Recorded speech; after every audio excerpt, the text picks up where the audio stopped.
Are you tired of missing important emails because Gmail's colors all look the same? Fix it in under 2 minutes. First, we'll open Gmail settings.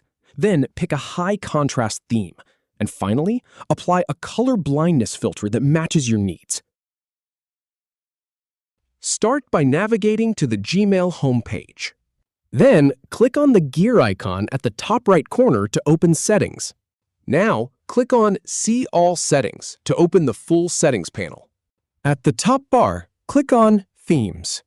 Then, click on Set Theme to open the theme options.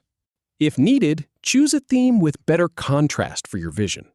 Then, select the filter that matches your type of color blindness.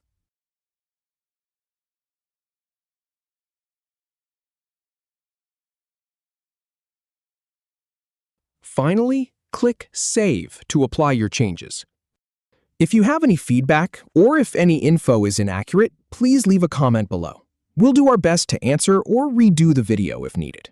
Thanks for watching.